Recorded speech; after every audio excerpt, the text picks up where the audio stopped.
92.7 FM WMDX, Madison's real news and great conversation. Here's your Daily News Roundup. For 92.7 WMDX News, I'm Savannah Tomei Olson. Over the weekend, there were vigils, rallies, and protests here in Madison, around Wisconsin, and across the country after immigration agents shot and killed a woman in Minneapolis. Lisa Hale takes us to one of those events in northeastern Wisconsin. Despite the pouring rain, over 50 people carried umbrellas and candles as they filled Opera House Square in downtown Oshkosh.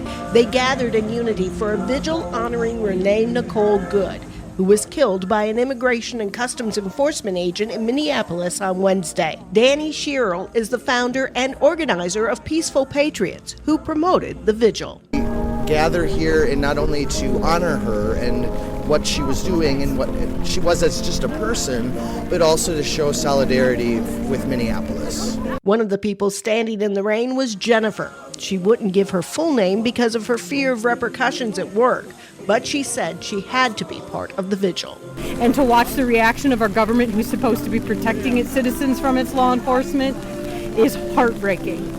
I mourn for her family, I mourn for her community, her neighbors, her friends, her children. Leo Nelson was also there. Repping the struggle against ICE in America, who, think that they can use terrorist tactics and violence and intimidation to scare not only people of color, but every American citizen within the United States with, their violent tactics. And we're here to show that's not okay.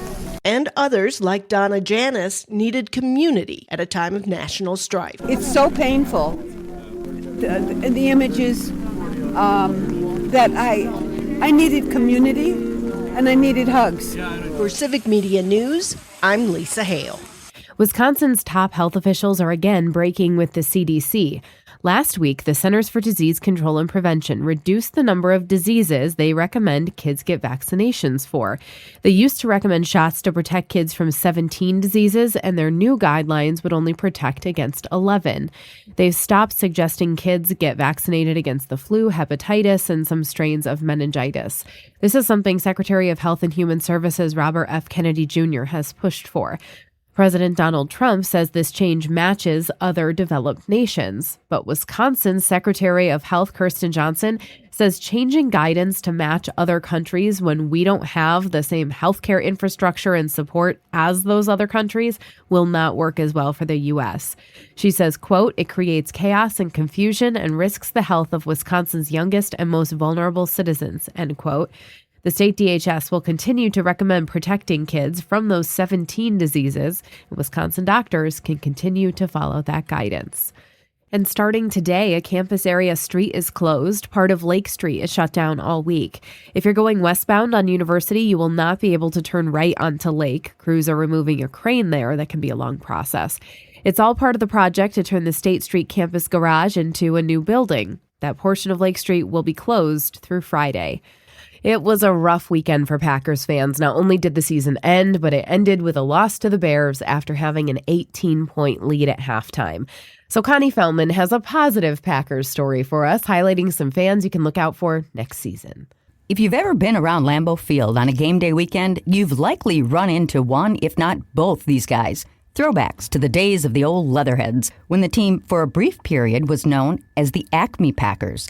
Acme Packing Company out of Chicago bought out the Indian Packing Company, where Curly Lambeau worked at the time, and originally sponsored the startup semi-pro team, hence the team's name. In truth, Acme only sponsored the team for a handful of games before going bankrupt in the early 20s. When World War I ended, the government contract to pack meat products to ship to our troops overseas went away, and so did Acme Packing. But the Packers name stuck, and the Acme Packers look has become iconic. That's why fans love taking their pictures with a pair of local guys who dress up as Acme Packer players and roam the atrium to the delight of fans who can't resist the photo op.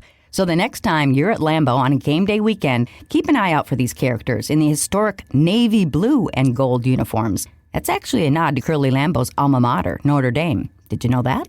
It wasn't until decades later, under Coach Vince Lombardi, that the Green Bay Packers actually got green uniforms officially. For Civic Media News, I'm Connie Feldman. Now back to current Packers news. This was Matt LaFleur's 7th season as head coach, but his future is in question. He says of course he wants to stay on. Technically, there's 1 year left on his contract, but the decision is now up to Packers president Ed Policy.